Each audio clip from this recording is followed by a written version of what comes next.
कि ग्लाइकोलाइसिस को EMP pathway भी बोला जाता है। अर्थात एम्बडन, मेयरहोफ और पार्सन ने इस पर कार्य किया था और इसके विभिन्न 10 पथों को समझाया था, इसलिए इसे ईएमपी पाथवे भी कहा जाता है। देखिए, हम बोर्ड के पॉइंट ऑफ व्यू से यहाँ पढ़ेंगे कि राजस्थान बोर्ड कहाँ से क्वेश्चन पूछता है आपसे, उसी प्रकार से हम आज पढ़ेंगे। आपको सारी रिएक्शंस और जितने भी रिड्यूस्ड एंजाइम्स हैं, एटीपी, सब कुछ का इसका हमको बताया जाएगा। देखिए, बिना समय गंवाते हुए हम चलते हैं टॉपिक की तरफ। ग्लाइकोलाइसिस में क्या होता है, 10 स्टेप्स होते हैं, लेकिन हमें स्टेप्स की तरफ ध्यान नहीं देना है। बिल्कुल हमें देखना है अपनी रिएक्शंस कहाँ पर कंप्लीट हो रही हैं और कैसे हमें अगला कंपाउंड उन सबस्ट्रेट से बनाना है। तो देखिए, सबसे पहले क्या होता है, ग्लूकोज। ग्लूकोज का अणु हमारे पास होता है, ठीक है, आप सभी को पता है।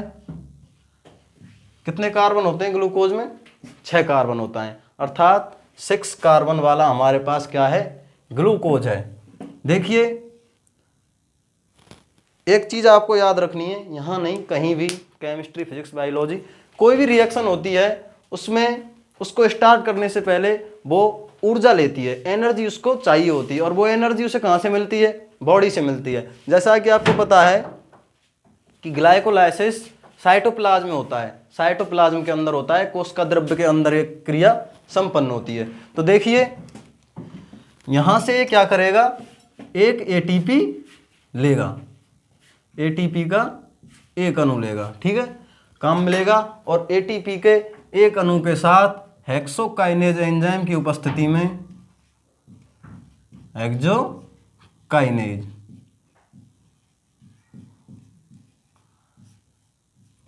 अब देखिए, एटीपी का एक अणु ले लेगा और हेक्सोकाइनेज एंजाइम की उपस्थिति में क्या बनाएगा, हेक्सोकाइनेज एंजाइम की उपस्थिति में बनाएगा ग्लूकोज 6 फॉस्फेट। क्या बनाएगा, ग्लूकोज 6 फॉस्फेट। यहां से एटीपी का एक अणु ले लेगा, एक फॉस्फेट यहां पर काम में आ गया, तो यहां पर क्या बच जाएगा, एडीपी बच जाएगा, एडिनोसिन डाइफॉस्फेट। एटीपी लेगा, एक फॉस्फेट ग्लूकोज की फर्स्ट पोजीशन पर जुड़, 6 पोजीशन पर जुड़ जाएगा, और क्या बन जाएगा, ग्लूकोज 6 फॉस्फेट बन जाएगा। तो आप कह सकते हैं कि ग्लूकोज 6 फॉस्फेट हमारा ग्लाइकोलाइसिस का प्रथम उत्पाद है, ठीक है। इसके बाद क्या करेगा, ये जो ग्लूकोज होता है अपने ही एक आइसोमर, समावयवी में बदल जाता है। कैसे बदल जाता है, देखिए, ग्लूकोज की जो चेन होती है, ग्लूकोज का आपको पता है कि जो ग्लूकोज होता है उसकी संरचना ऐसी होती है, ठीक है, और यहां पर इसमें फॉस्फेट समूह जुड़ा होता है, इस पर 6 कार्बन जो होता है उस पर फॉस्फेट समूह जुड़ा होता है। तो देखिए, इसके पास सेकंड चेन नहीं है कि ये दूसरे अपने फॉस्फेट को अपने ऊपर ला सके या अपने आप में कंटेन रख सके, अर्थात ये एक ही फॉस्फेट को ग्लूकोज का अणु ग्रहण कर सकता है, इसलिए अपने एक आइसोमर में चेंज हो जाता है, अपने एक समावयवी बना लेता है, और वो समावयवी होता है इसका फ्रक्टोज 6 फॉस्फेट, फ्रक्टोज 6 फॉस्फेट। अब सामान्य सी बात यहां पर याद रखने की ये है कि ग्लूकोज अपने समावयवी में बदल रहा है, अपने आइसोमर में बदल रहा है। अब देखिए, यहां पर फ्रक्टोज 6 फॉस्फेट बन गया, किससे बना, ग्लूकोज 6 फॉस्फेट से, जो कि क्या है, ग्लूकोज का ही समावयवी है। तो आइसोमर है, तो यहां पर एंजाइम कौन सा आपका काम में आएगा, आइसोमरेज। कौन सा एंजाइम आपका वर्क करेगा यहां पर, आइसोमरेज, ठीक है, आइसोमरेज एंजाइम यहां पर आपका कार्य करेगा। इसके बाद में देखते हैं नेक्स्ट स्टेप, और जो नेक्स्ट स्टेप है उसमें क्या होगा। अब देखिए, आपको लास्ट क्लास में आपने पढ़ा होगा, जो फ्रक्टोज होता है, फ्रक्टोज की संरचना कुछ ऐसी होती है, इस प्रकार की, ठीक है, फ्रक्टोज इस प्रकार से होता है, तो फ्रक्टोज पर एक फॉस्फेट यहाँ जुड़ जाता है और एक यहाँ जुड़ जाता है, ठीक है। दो फॉस्फेट जुड़ने के लिए यहाँ पर व्यवस्था होती है, डबल साइड चेन होती है, यहाँ पर सिंगल साइड चेन होती है, इसलिए फ्रक्टोज के समावयवी में बदलता है। अब आपको पता चल गया होगा कि फ्रक्टोज का आइसोमर क्यों बनता है। इसलिए बनता है क्योंकि फ्रक्टोज में दोनों साइड में फॉस्फेट समूह को जुड़ने के लिए स्थान खाली होता है। फ्रक्टोज 6 फॉस्फेट यहाँ बन गया। अब यहाँ पर हमें एक फॉस्फेट और जोड़ना है, क्योंकि तभी आएगा ये डाइफॉस्फेट की फॉर्म में। अब देखिए यहाँ पर एक ही फॉस्फेट है, तो एक फॉस्फेट और जोड़ने के लिए हमें क्या करना पड़ेगा, एक एटीपी हमें और लेनी पड़ेगी। यहाँ पर एक एटीपी का अणु और ले लेता है, ये रिएक्शन में एक एटीपी और आ जाती है और बच क्या जाता है, एडीपी, ठीक है। अब देखिए यहाँ पर बन क्या रहा है। अब यहाँ पर जो आपका कंपाउंड बनेगा वो होगा फ्रक्टोज। अभी मैंने आपको बताया था एक 1 पोजीशन पर जुड़ेगा और एक 6 पोजीशन पर जुड़ेगा, तो यहाँ पर आपका बन जाएगा फ्रक्टोज 1,6 डाइफॉस्फेट, 1,6 डाइफॉस्फेट।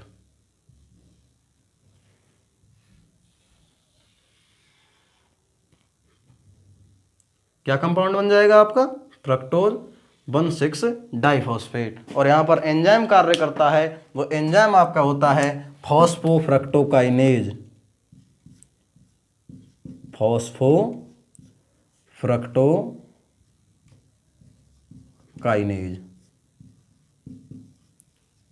फॉस्फोफ्रक्टोकाइनेज एंजाइम यहाँ पर वर्क करता है। अब देखिए आपका एक तरह से आप कह सकते हैं जो 3 स्टेप्स आपकी आरबीएससी की बुक में बताया गया है वो 3 स्टेप्स यहाँ पर कंप्लीट हो चुके हैं। अर्थात आप कह सकते हैं कि आपके मेन स्टेप्स में से आपका फर्स्ट स्टेप यहाँ पर कंप्लीट हो चुका है, क्योंकि बुक में तो आपने देख लिया होगा कि आपका फर्स्ट स्टेप है ग्लूकोज अणुओं को फॉस्फोरिलीकृत करना, अर्थात ग्लूकोज पर फॉस्फेट का आगमन करवाना। अब देखिए उसी प्रकार से यहाँ पर फॉस्फेट का आगमन हो गया। अब देखिए यहाँ पर क्या होता है, ये जो फ्रक्टोज 1,6 डाइफॉस्फेट है इस पर बीचों बीच में हैमर द्वारा एक चोट दी जाती है, या आप कह सकते हैं फ्रक्टोज 1,6 फॉस्फेट को बीचों बीच से तोड़ा जाता है। तो 3 कार्बन 3, यहाँ पर भी ये कितना है 6 कार्बन, ये भी 6 कार्बन और ये भी 6 कार्बन, ठीक है। तो यहाँ पर 2 संरचनाएं बनेंगी, 2 कंपाउंड्स बनेंगे फ्रक्टोज 1,6 डाइफॉस्फेट से। और फर्स्ट होगा आपका फॉस्फोग्लिसरैल्डिहाइड और सेकंड होगा आपका dihydroxy acetone phosphate, dihydroxy acetyl phosphate. और यहाँ पर जो एंजाइम आपका वर्क करता है वो एंजाइम होगा आपका एल्डोलेज। कौन सा एंजाइम होगा, एल्डोलेज होगा। अब देखिए एल्डोलेज एंजाइम यहाँ पर क्या करेगा, 3 कार्बन की 2 संरचनाएं बना देगा, 2 कंपाउंड्स यहाँ पर बना देगा। पहला होगा आपका फॉस्फोग्लिसरैल्डिहाइड और सेकंड होगा आपका डाइहाइड्रोक्सी एसिटाइल फॉस्फेट। 2 यहाँ पर आप इसको शॉर्ट में लिख सकते हैं PgAl और इसको लिख सकते हैं DHAP, ठीक है। तो आपको पता चल गया कि यहाँ पर फॉस्फोग्लिसरैल्डिहाइड और डाइहाइड्रोक्सी एसिटाइल फॉस्फेट यहाँ पर आपका प्राप्त हो गया। लेकिन इस स्टेप में आपको एक बात याद रखनी है यहाँ पर कि ये जो होते हैं ये आपस में रूपांतरित होते रहते हैं, अर्थात ये दोनों एक दूसरे में बदलते रहते हैं। किस एंजाइम की उपस्थिति में बदलते रहते हैं ये दोनों, इनके मध्य एंजाइम कार्य करता है और जिसे हम बोलते हैं ट्रायोज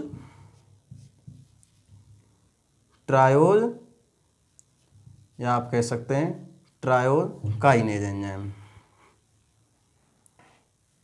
या आप कह सकते हैं ट्रायोज फॉस्फोकाइनेज एंजाइम, नहीं तो आप शॉर्ट में लिखिए ट्रायोकाइनेज एंजाइम, ठीक है। ये दोनों आपस में बदलते रहते हैं, रूपांतरित होते रहते हैं। अब कैसे रूपांतरित होते रहेंगे ये देखिए, ये जो फॉस्फोग्लिसरैल्डिहाइड होता है ये ऑक्सीकृत होता रहता है, ऑक्सीडाइज होता रहता है, और जैसे जैसे ऑक्सीडाइज होगा इसकी जो मात्रा है वो कम होती जाएगी और ये क्या करता है, ये अपचयित होकर इसमें बदलता रहता है। तो ये आपको केवल यहाँ पर याद रखना है। एक बार देख लीजिए, ग्लूकोज 6 कार्बन का होता है, हेक्सोकाइनेज की उपस्थिति में एक एटीपी का अणु लेकर क्या करता है, ग्लूकोज 6 फॉस्फेट में बदल जाता है। अब ये जो कंपाउंड होता है वो आइसोमरेज की उपस्थिति में क्या करता है, फ्रक्टोज 6 फॉस्फेट में बदल जाता है और फ्रक्टोज 6 फॉस्फेट फॉस्फोफ्रक्टोकाइनेज की उपस्थिति में एटीपी का एक अणु और ग्रहण करके किस में बदल जाता है, फ्रक्टोज 1,6 डाइफॉस्फेट में बदल जाता है। ये जो फ्रक्टोज 1,6 डाइफॉस्फेट हमें प्राप्त हुआ है, ये फ्रक्टोज 1,6 डाइफॉस्फेट क्या करता है, एल्डोलेज एंजाइम के साथ क्रिया करके 2-3 कार्बन युक्त कंपाउंड में बदल जाता है। पहला होता है 3-फॉस्फोग्लिसरॉल्डिहाइड और सेकंड आपका होता है डाईहाइड्रोक्सी एसिटाइल फॉस्फेट। इसे आप यहाँ पर लिख देता हूँ मैं, फॉस्फोग्लिसरॉल्डिहाइड, फॉस्फोग्लिसरॉल्डिहाइड। ठीक है, अब चलते हैं नेक्स्ट स्टेप पर। नेक्स्ट स्टेप क्या होगा, देखिए फॉस्फोग्लिसरॉल्डिहाइड, आपने ऑर्गेनिक केमिस्ट्री में पढ़ा होगा कि जो एल्डिहाइड होते हैं जब उनको ऑक्सीडाइज करते हैं तो उससे हमें क्या प्राप्त होते हैं, एसिड्स प्राप्त होते हैं, पढ़ा होगा। जब OH को ऑक्सीडाइज करते हैं तो एल्डिहाइड कीटोन प्राप्त होते हैं, एल्डिहाइड कीटोन को ऑक्सीडाइज करते हैं तो एसिड्स प्राप्त होते हैं और एसिड्स को भी जब हम ऑक्सीडाइज कर देते हैं तो क्या होता है, आगे की संरचना हमें वो अम्ल भी आपस में आगे जाके टूट जाते हैं। अब देखिए ये जो फॉस्फोग्लिसरॉल्डिहाइड है इसको हम नेक्स्ट स्टेप पर ले जाते हैं। फॉस्फोग्लिसरॉल्डिहाइड आप लिख लीजिए, फॉस्फोग्लिसरॉल्डिहाइड के कितने अणु हैं, 3 फॉस्फोग्लिसरॉल्डिहाइड है। यहाँ पर क्या होता है, फॉस्फोरिक अम्ल के साथ मिलकर ये क्या करते हैं, इनका डिहाइड्रोजिनेशन होता है और डिहाइड्रोजिनेशन करके यहाँ पर क्या बन जाता है, 3-फॉस्फोग्लिसरिक अम्ल बन जाता है, 3-फॉस्फोग्लिसरिक अम्ल। अब देखिए यहां से हमें मिला 3-फॉस्फोग्लिसरॉल्डिहाइड और यहां ये क्या है, फॉस्फोरिक अम्ल।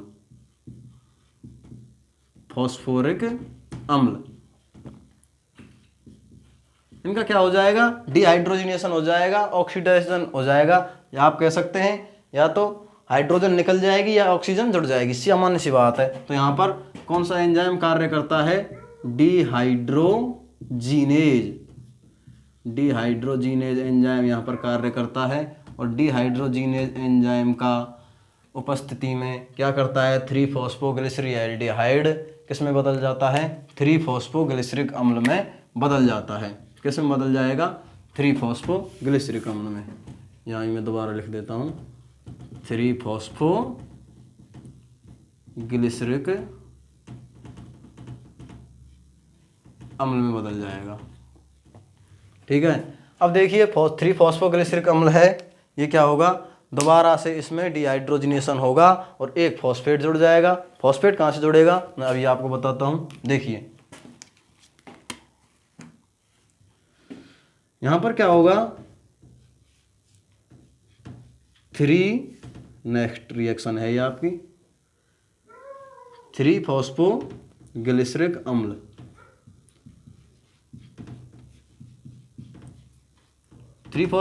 हमारे पास है पहले से ही।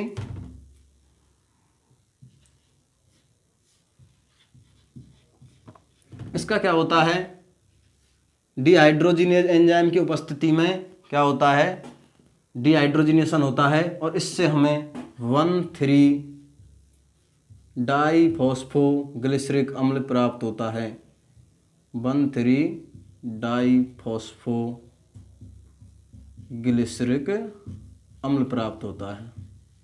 ठीक है, एंजाइम आपको बता देता हूं मैं। एंजाइम जो होते हैं यहाँ पर 3-फॉस्फोग्लिसरिक अम्ल लगातार डिहाइड्रोजीनेज की उपस्थिति में कार्य करता है, डिहाइड्रोजीनेज।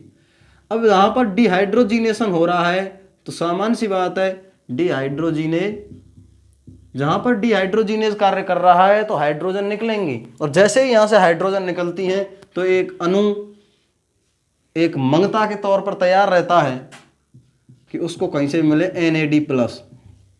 हाइड्रोजन के यहाँ से दो अणु निकलते हैं तो NAD+ तुरंत किस में बदल जाता है, यहाँ से हाइड्रोजन को ग्रहण कर NADH+H+ में परिवर्तित हो जाता है। डिहाइड्रोजिनेशन में जो भी आपके हाइड्रोजन के अणु निकलेंगे उनको कौन तैयार रहेगा लेने के लिए, NAD+ तैयार रहेगा। ठीक है, NAD की फुल फॉर्म क्या होती है पता है, NAD होता है निकोटिन एमाइड एडिनिन डाइन्यूक्लियोटाइड। ठीक है, इसके बाद में 1,3 डाइफॉस्फोग्लिसरिक अम्ल, 1,3 डाइफॉस्फोग्लिसरिक अम्ल, ग्लिसरिक एसिड, और ये आपका बदल जाता है 1,3 डाइफॉस्फोग्लिसरिक अम्ल 3 फॉस्फोग्लिसरिक अम्ल में, 3 फॉस्फोग्लिसरिक अम्ल में बदल जाता है। 1,3 डाइफॉस्फोग्लिसरिक अम्ल 3 फॉस्फोग्लिसरिक अम्ल में परिवर्तित हो जाता है।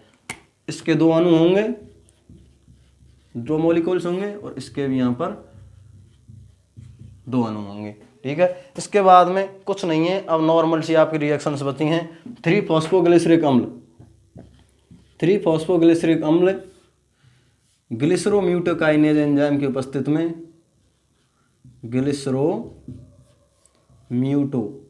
या आप कह सकते हैं ग्लिसरोम्यूटेज, कोई टेंशन नहीं है, एग्जामिनर को पता चल जाता है कि बच्चे को म्यूटेज का पता है, इसका मतलब उसको रिएक्शंस आती हैं। 3 फॉस्फोग्लिसरिक अम्ल ग्लिसरोम्यूटेज एंजाइम की उपस्थिति में 2 फॉस्फोग्लिसरिक अम्ल में बदल जाता है, 2 फॉस्फोग्लिसरिक अम्ल में बदल जाता है। अब देखिए पूरे स्टेप कितने होते हैं आपके, 10। Step number first, step number second,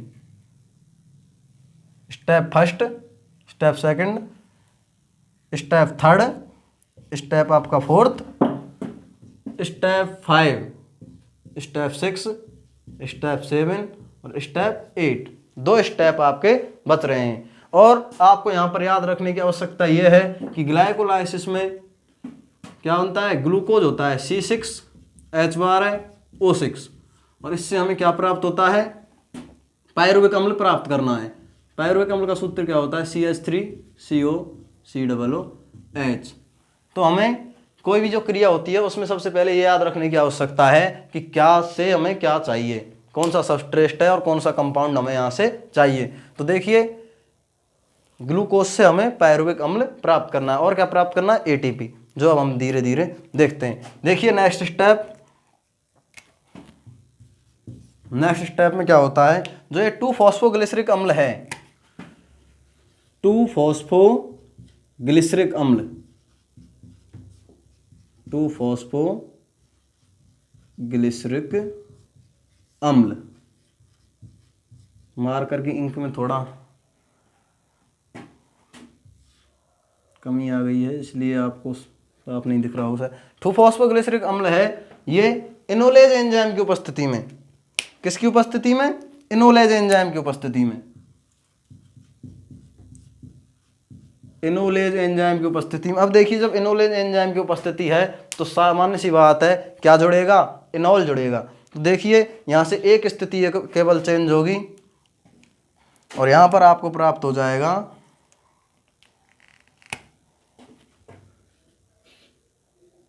2 phospho इनॉल pyruvic अम्ल, 2 फॉस्फो इनॉल पायरुविक अम्ल। ठीक है, नेक्स्ट आपका 10th स्टेप है, जो कहाँ से स्टार्ट होगा, 2 फॉस्फो इनॉल पायरुविक अम्ल से स्टार्ट होगा। 2 फॉस्फो इनॉल पायरुविक एसिड, पेपा भी से बोल सकते हैं, और कई बार आपसे पूछा भी जाता है कि PEPA इसका फुल फॉर्म क्या है, NCERT में आया हुआ क्वेश्चन है, याद रखना है आपको। देखिए 2 फॉस्फो इनॉल पायरुविक एसिड क्या करता है, पायरुविक काइनेज एंजाइम की उपस्थिति में जो हमें सब कंपाउंड चाहिए उसका एंजाइम हमारे लिए काम में आएगा। ये चीज़ आपको सारे स्टेप्स में याद रखनी है और रिवीजन में मैं आपको बता दूंगा क्या है, पायरोविक काइनेज, पायरोविक काइनेज। और पायरोविक काइनेज की उपस्थिति में हमें यहाँ पर क्या प्राप्त हो जाता है, 2 पायरोविक अम्ल, पायरोविक अम्ल प्लस ATP। ठीक है, ATP कहाँ से प्राप्त हुई, यहाँ से देखिए आगे आपको क्रैफ चक्र में मालूम चलेगा कि एक NADH प्लस NH प्लस का जो मॉलिक्यूल्स होता है उससे हमें 3 ATP प्राप्त होती है। तो देखिए वो यहाँ की बात नहीं है, वो आगे की बात है, पायरोविक काइनेज। ठीक है, यहाँ पर इसके 2 अणु होंगे, इसके भी यहाँ पर 2 अणु होंगे। जहाँ पर मैंने 2 अणु नहीं लिखा है सबस्ट्रेट कंपाउंड में, वहाँ पर 2 अणु। क्यों, ऐसा क्यों, यहाँ पर ग्लूकोज 6 कार्बन कंपाउंड है, 6 कार्बन का है, तो देखिए 6 कार्बन से यहाँ टूट गया 2-3 कार्बन की श्रृंखला में, तो आगे जो सारे अणु आपको प्राप्त होंगे वो 3 कार्बन वाले प्राप्त होंगे, इसलिए 2 अणु में चलेगी आपकी चयन। ठीक है, एक बार हम रिवीजन कर लेते हैं। फर्स्ट स्टेप में क्या होता है, जो ग्लूकोज होती है, देखिए ये जैसे ग्लूकोज है, ठीक है, अब ये क्या है, 6 कार्बन कंपाउंड है ग्लूकोज। ग्लूकोज में क्या होते हैं, 6 कार्बन होते हैं। अब देखिए जब ग्लूकोज टूटेगा तो किसके लिए ऊर्जा की जरूरत पड़ेगी, अब देखिए जैसे ऊर्जा की जरूरत पड़ेगी ATP की, तो तुरंत ATP आएगी और ग्लूकोज में क्या, फॉस्फेट जुड़ जाएगा और ग्लूकोज किस में परिवर्तित हो जाएगा, ग्लूकोज 6 फॉस्फेट में परिवर्तित हो जाएगा। अब देखिए जब ग्लूकोज 6 फॉस्फेट में परिवर्तित हो जाएगा ग्लूकोज, उसके बाद में आइसोमरेज एंजाइम की उपस्थिति में अपना एक आइसोमर तैयार करेगा और उस आइसोमर को बोलते हैं फ्रक्टोज 6 फॉस्फेट। अब जब आइसोमर तैयार हो जाएगा फ्रक्टोज 6 फॉस्फेट, तो उससे 2 फॉस्फेट जोड़ने के लिए एक ATP अणु और ग्रहण करेगा। तो आपसे पूछा भी जा सकता है कभी, कुल मिलाकर कितने ATP को, जो ग्लाइकोलाइसिस में कुल मिलाकर कितने ATP ऊर्जा ग्रहण की जाती है, ना कि निकाली जाती है, ग्रहण की जाती है। ग्रहण की जाती है तो आप कह सकते हैं 2 ATP, एक ATP यहाँ, एक ATP यहाँ, और कहीं आपको ATP यूज में नहीं आएगी, आप देख सकते हैं।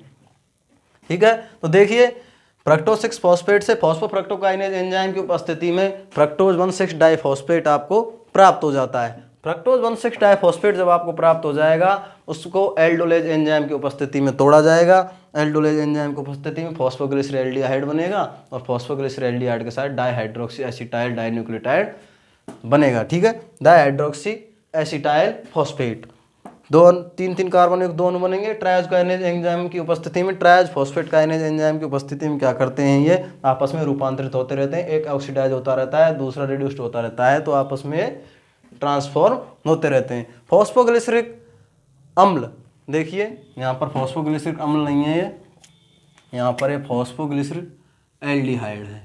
ठीक है, और कितने मॉलिक्यूल्स हैं इसके, 2 मॉलिक्यूल्स हैं। ठीक है, फॉस्फोरिक अम्ल के साथ मिलकर 3 फॉस्फोग्लिसरिक एल्डिहाइड डिहाइड्रोजनेशन करके फॉस्फोग्लिसरिक अम्ल प्राप्त करता है। 3 फॉस्फोग्लिसरिक अम्ल डिहाइड्रोजनेशन द्वारा 1,3 डाइफॉस्फोग्लिसरिक अम्ल प्राप्त करता है और 1,3 डाइफॉस्फोग्लिसरिक अम्ल से यहाँ पर 3 फॉस्फोग्लिसरिक अम्ल और 3 फॉस्फोग्लिसरिक अम्ल से 2 फॉस्फोग्लिसरिक अम्ल प्राप्त होता है। किसकी उपस्थिति में होता है, ग्लिसरोफॉस्फोम्यूटेज, ग्लिसरोम्यूटेज काइनेज एंजाइम की उपस्थिति में संपन्न होता है। इसके बाद में 3 फॉस्फोग्लिसरिक अम्ल इनोलेज की उपस्थिति में 2 फॉस्फोइनोल पायरुविक अम्ल बना देता है और इसके बाद में 2 फॉस्फोइनोल पायरुविक एसिड, 2 अणु हमें पायरुविक अम्ल के दे देता है, जो कि ग्लाइकोलाइसिस का टारगेट होता है। यहाँ पर आपका ग्लाइकोलाइसिस कंप्लीट हो जाता है। यदि कोई भी समस्या है तो आप कमेंट बॉक्स में हमें बता सकते हैं, हमारे व्हाट्सएप ग्रुप से आप जुड़ सकते हैं। कोई भी प्रॉब्लम है वहाँ आप उसका हल पा सकते हैं, PDF किसी भी क्लास की आप वहाँ से ले सकते हैं। तो नमस्कार, धन्यवाद, मिलते हैं अगली वीडियो में। और थके नहीं, कार्य करते रहें, अपनी मेहनत करते रहें। धन्यवाद।